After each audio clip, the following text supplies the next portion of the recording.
Oras mga katiats, mga kababayan, meron tayong bigyan ngayon ng reaksyon. Ito yung binentang German band, isang kahon ito na gawa sa bronze na merong laman na 10 piraso na German band na may halaga daw ang bawat maliit na boxes na ito, may halaga na milyon-milyon pesos ang halaga. German band at napakaganda ang paggagawa ng box. Kaya credit sa gumawa nito. At dinala ito sa sa pawn shop ni Boss Toyo dahil nga nabili ito ng mag-asawang medyo mayaman. Nabili nila at na-scam sila dahil ito'y guni-guni lamang pala na German band at walang ganito na nag-exist noong World War II. Kaya ito'y gawa lamang dito sa Pilipinas at nabudol ang mag-asawang Pilipino. Kaya salamat kay Boss Toyo at na-reveal ito kung anong laman. So atin panoorin ang video. Nagpunta dito sa Pinoy Pawn Stars at may dala silang kayamanan. Tingnan niya natin itong bahay kayamanan. Wow! Treasure! Oh, treasures nga. Ha? Yung laman na yung band. So, bubuksan. Germany. Saan na ba ito nakuha? O kulang na lang isa. Kinuha nyo na. Joke lang. 2, 4, 6, Okay, so 8, 10. itong ganito na German band na nakalagay sa mga certificate ito, nakalagay sa baol na made in bronze na talagang kinulayan ng antique na kulay para sabihin na matagal na. At ito'y gawa lamang pala sa parte ng Bukidnon sa Mindanao. Ay nariyan ang mga magagaling na metalsmith or blacksmith para dito sa paggawa ng mga kahon. At parang authentic naman kasi merong mga magandang pagka-engrave ng mga serial number. Talagang pulido ang pagkagawa. At ito'y pinadala rin sa akin last year. May 2 taon na pala, 2 taon na. Ay meron din nagpadala nito sa aking channel, sa aking Facebook, na tulungan daw sila na ibenta ito. Well, mamaya ay pabagitan natin ang kung saan galing yan. Mga katiyat sa atin i-reveal yan na dito lang talaga yung ginawa sa Mindanao, somewhere in Bukidnon. Napakaraming gumagawa din ng peking gold bar sa Bukidnon Tapos hanggang nakarating na yan hanggang Manila. Marami ang na-scam, lalo na itong mga nasisilaw sa instant money. Kaya dito kay Boss Toyo ay hindi umubra kasi merong mga eksperto si Boss Toyo na mayroon ng experience sa kanyang klaseng scam. Kaya ito, matutukan na natin ang tungkol sa German band. Walang ganyan. Walang German band na certificate na milyon-milyon ang halaga. Wala yan mga katiyats. Kaya wag na kayong magpa-scam. Balik tayo kay Boss Toyo. May serial number no? Okay, so 1924. So ito ay before World War II. Yes, before World War II. Hindi ko lang alam kung ito ba ay... Kung ito ba ito binibenta? Wala hindi. So tatanong natin ito sa ating expert ha. Tingnan natin kung ano ba ang halaga nito. Pero ano to? Totoo ba to? Yung mga ganito? German band? Sige, send ko sa'yo. Send ko sa'yo ha. Kaya nga, may sakit na si Arman Sige, sige. Alright. No? Pero yung lagayan pa lang, 30 kilos. 30 kilos. 40 kilos. German external load. Boss Angelo, magandang umaga. Meron kasi ako kayamanan na ipapasuri sa iyo Treasure chest bakit ka natawa? Scam. Bakit parang scam? Wala. Nag-inquire lang sila. Tsaka hindi naman sila mukhang scammer. Mukhang sila yung may scam. mababait sila. So parang, tsaka hindi na sa inyo ito, meron lang din na nagpapa-appraise. So ano ba to? Ano ba yung mga ganito? May chest pa na napakabigat Okay, so bagong gawa. ito mga katiyats itong treasure Luma. chest na sinabi, parang design siya galing sa pirate, no? Parang sa pirata na mga treasure chest. Ang galing talaga ng imagination ng mga Pilipino na scammer, no? Kasi nagpag-imagine ng itsura ng chest At maganda ang paggagawa, riveted Kahit ibenta sa akin ng 5,000 ang kahon na yan, bibilhin ko eh. Kasi napakaganda ng paggagawa. At mayroon pang engrave na mga serial number ha. At mayroon pang itong eagle na logo ni Hitler. German band nga eh.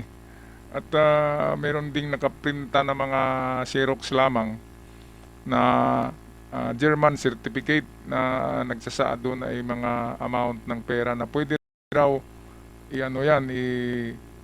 i-exchange into money, pwedeng i-convert daw. Kaya itong mag-asawa naman ay binili. Mamaya away talaga to. Mag-aaway talaga yung mag-asawa dahil hindi lang kasi mahiya lang kasi magsabi yung mag-asawa. Ang bili nila nito ay nasa 2 million. Tinawaran nila kasi binentayan ng 10 million. Kasi nga bilyon-bilyon na ang halaga ng laman ng mga certificate niyan, yung maliliit na boxes. Ayan, mayroong 10. At sabi ni Bustoyo, naku, away to. Away ng mag-asawa yan. Desisyon nila yan eh. Okay, mamaya makikita nyo bubuksan ni Bustoyo ito. O patuloy natin panoorin ha. Para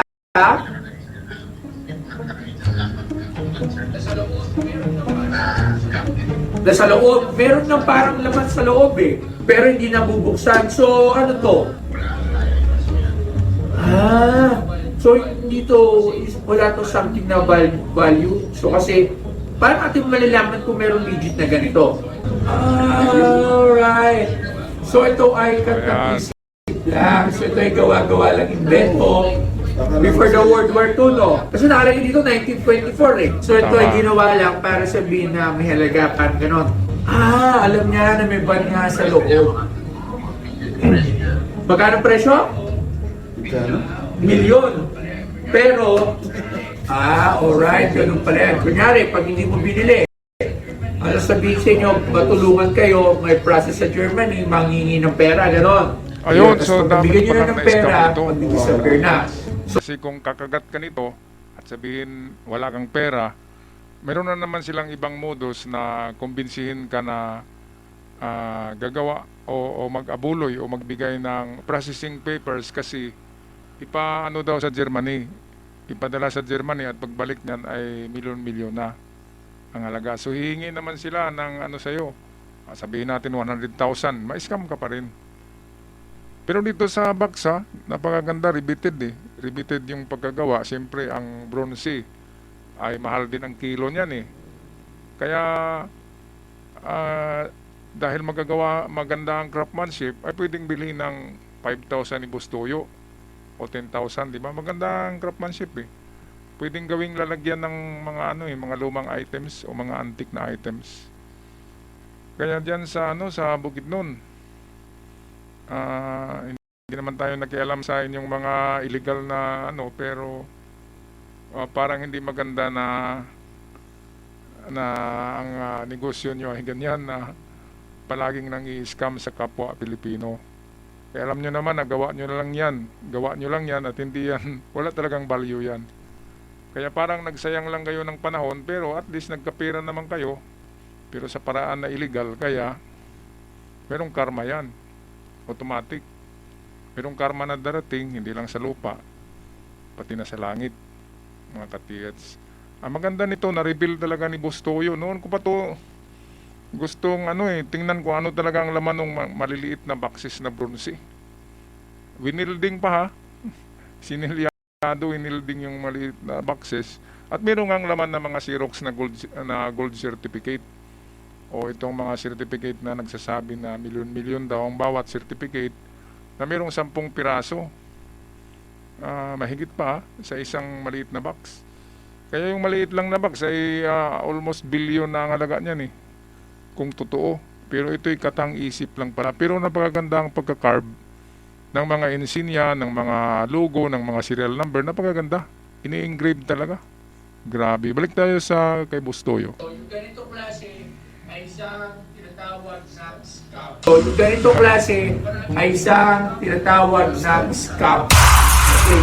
So, marami ka na siguro na-encounter dito. Mukhang alam mo na. Or, So guys, ito lang ha, para lang sa kalaman nyo, pag may nag-alok sa inyo ng klaseng ganito, huwag nyo po tatanggapin dahil ito po ay isang ginagamit na modus sa pang-isla. Kahit anong sabihin na kunyari may sakit ang anak or kung ano-ano pa man yan, Tama, tama. huwag po tayo maawa dahil ito po ay ginagamit talaga sa pang-isla. So maraming salamat po at kay sir na Away. naloko. Sigurado mamaya, away sila dyan.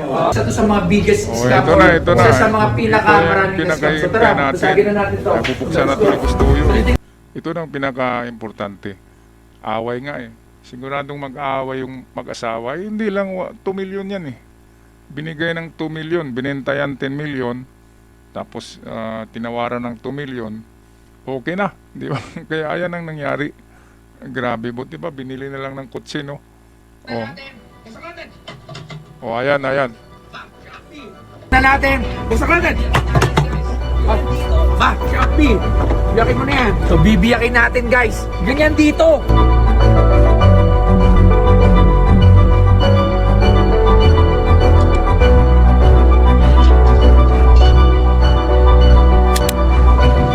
Mainit.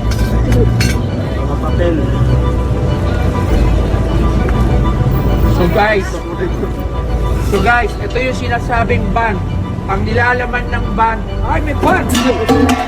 May ban! Ano naman? Pera. Ang tanong, bibili. Ang tanong, pero sabi nga, ito ay gawa-gawa kasi karton lang siya talaga yung... Ayan o. So, Walang laso eh. tsaka, pare-pares na siya lang. Oh, parang pwedeng Xerox or ano copy, pare-pares lang siya eh. So ito ay gawa-gawa lang. Hindi, pero ako, naniniwala ko sa sinasabi ni Angelo. Kasi nakalagay din dito, this gold bullion certificate may be exchanged on its maturity date of gold bars or in cash while equivalent to 1 billion with an interest of rate of 7%. Sa 20 yata na piraso. So, sobrang yaman mo na. Makabili ka na niya ng submarino at saka helicopter. At meron ka pang mga gusali, no? Na mga skyscraper. Grabe naman na ano talaga to. Talagang binubudol ang utak ng tao na kasi bilyon-bilyon ang halaga eh. Kaya kung meron kang 2 million, bibilin mo talaga kasi ano-ano na, di ba? At sa pagtingin mo naman ng ano, yung treasure chest box na bronze ay napakaganda ng engraving eh. Kaya talagang mabudol ka kapag titingin ka nito, mga kababayan. Okay, so ito ang parting words ni Bustoyo atin pakinggan. With an interest of rate of 7%. Wow! With an interest of rate of 7%. Wow! Di ba? Gaano kadaming pera? Oo. So, doon pa lang, boss. Tsaka maraming boss na kasi na naka-encounter. So, ako naniniwala pa rin ako na ito ay sa Yun, klase so, ng scam. So, ayan, makikita nyo guys. Ayun, iba-iba rin naman nagtaka, yun. sino bang gumawa nito? Well, mayroon akong video nito, hindi ko lang ipapakita yung mga muka, baka magalit. Pinadala kasi sa akin to noong nakaraang 2 taon. Ang video na pinapakita nila na meron silang German treasure chest made in Germany noong before World War II eh. Kaya ito, papakita na natin sa inyo ang mga taong gumawa nito. Ito mga katiyats, magkakilala nyo ay paki-regards. Ito sila nasaan na yun? Ito na. Ayan ganda ng box control daw. Yun, ang lock, bagong-bago.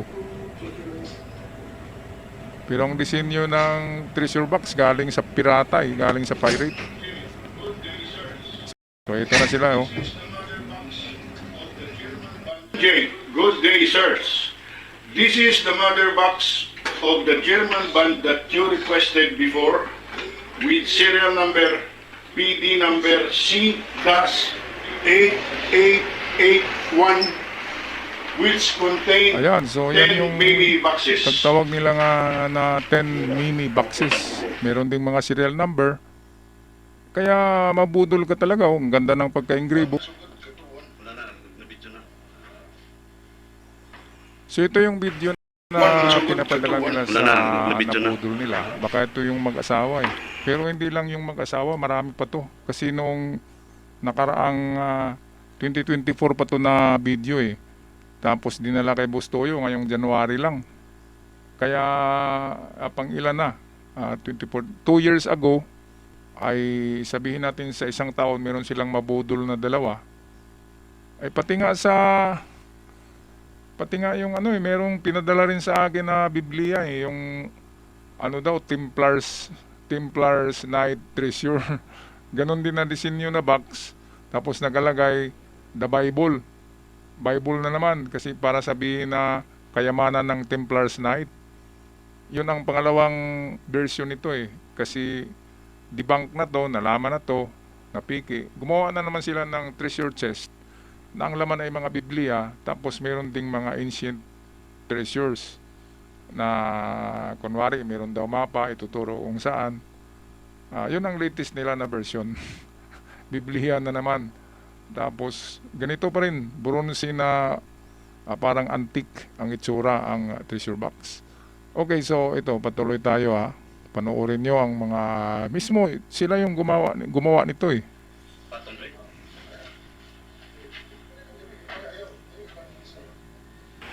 Patong Dre.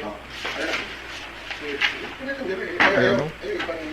Ganda ng lock. Wala sila number. Kaya nga lang, mahalata sa lock, bago eh.